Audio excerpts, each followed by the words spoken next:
ये औरत जैसे ही बेहोशी से जागी, इसने देखा कि इसे एक खुफिया कमरे में कैद कर लिया गया है। उसका एक पैर पाइप से बंधा हुआ था, लेकिन इससे पहले कि वो कुछ समझ पाती, बाहर से दरवाजा खुलने की आवाज आई। ये सुनकर लीसा बुरी तरह डर गई। वो फौरन कंबल ओढ़कर एक कोने में छिप गई और डर से कांपने लगी। तभी एक बूढ़ा आदमी हाथ में खाना लिए अंदर आया। उसकी कमर पर एक बंदूक भी बंधी हुई थी। लीसा ने उसे देखते ही फौरन हाथ ऊपर कर लिए और सरेंडर कर दिया। उसने पूछा कि उसे यहाँ कैद क्यों किया गया है, पर बूढ़े आदमी ने कोई जवाब नहीं दिया और एक बैसाखी फेंक दी। साथ ही हथकड़ी की चाबी भी फेंककर वो चुपचाप कमरे से बाहर चला गया। लीसा ने जमीन से चाबी उठाई और अपनी हथकड़ी खोल ली। इसके बाद वो फौरन दरवाजे की तरफ भागी, लेकिन लोहे का दरवाजा बाहर से बंद था। उसे लगा कि उसे कैद करने वाले का इरादा ठीक नहीं है, इसलिए उसने चुप न बैठने का फैसला किया। उसने चाबी उठाई और बैसाखी के निचले हिस्से को छीलना शुरू कर दिया। लकड़ी के छिलके लगातार गिरते रहे और देखते ही देखते उसके हाथ में एक तेज धार वाला भाला तैयार हो गया। फिर लीसा दीवार से सटकर खड़ी हो गई और उस आदमी के वापस आने का इंतजार करने लगी। लेकिन कई घंटे बीत गए पर वो आदमी अंदर नहीं आया। उसे समझ आ गया कि ऐसे इंतजार करने से कोई फायदा नहीं, तो उसने एक दूसरा प्लान बनाया। उसने फौरन वेंटिलेशन का ढक्कन खोला और खुफिया कमरे से कुछ निकाला। देखते ही देखते पूरा कमरा धुएं से भर गया और तभी बाहर दरवाजे पर ताला खुलने की आवाज आई। लीसा तुरंत लड़ने के लिए तैयार हो गई। जब लीसा होश में आई तो वो अब भी उसी खुफिया कमरे में थी, लेकिन इस बार दरवाजा बंद नहीं था।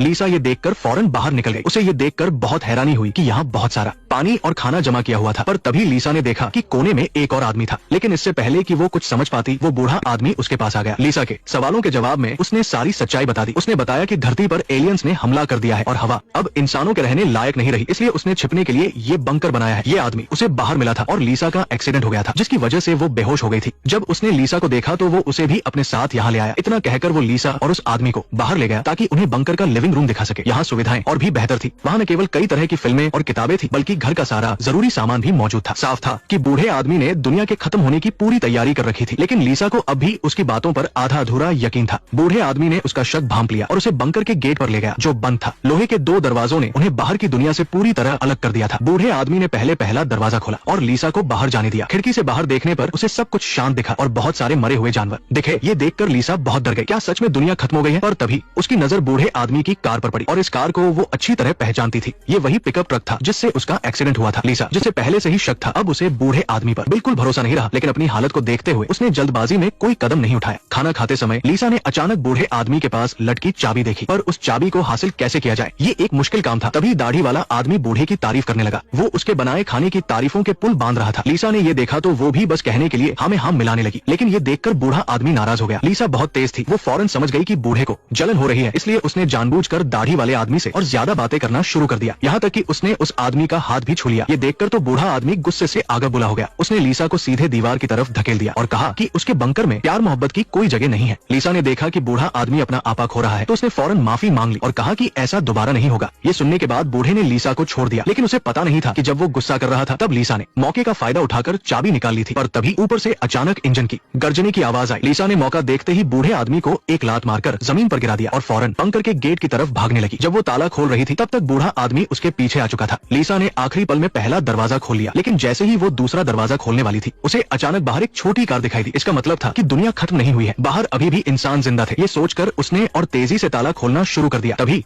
एक बूढ़ी औरत अचानक दरवाजे पर आई और लीसा से उसे अंदर आने देने की भीख मांगने लगी। उसे देखकर लीसा बुरी तरह डर गई। उस औरत का चेहरा पूरी तरह बिगड़ चुका था और लीसा समझ नहीं पा रही थी कि क्या करे। पीछे से बूढ़ा आदमी उसे रोकने की पूरी कोशिश कर रहा था और कह रहा था कि उस औरत को इन्फेक्शन हो गया है, अगर दरवाजा खोला तो सब मारे जाएंगे। आखिर में लीसा ने दरवाजा नहीं खोला। जब वो वापस कमरे में आई तो उस बूढ़ी औरत के चेहरे के बारे में सोचकर उसे बूढ़े आदमी की दुनिया खत्म होने वाली बात पर पूरी तरह यकीन हो गया। उसके मन से भागने का ख्याल भी निकल गया। इसके बाद कुछ समय तक तीनों बंकर में साथ मिलकर रहने लगे। वे साथ में खाते, साथ में गेम खेलते और उनकी जिंदगी बड़े आराम से कट रही थी। लेकिन एक दिन जब लीसा सामान निकाल रही थी तो उसे अचानक एक सीढ़ी दिखी और उसके ठीक ऊपर एक रोशनदान था। तो उसने फौरन उस पर चढ़ने का फैसला किया ताकि वो एक बार फिर से आसमान देख सके। जब वो रोशनदान के पास पहुंची तो उसने एक बहुत डरावना नजारा देखा। उसने देखा कि ऊपर मदद के लिए एक संदेश लिखा था और इससे भी ज्यादा डरावना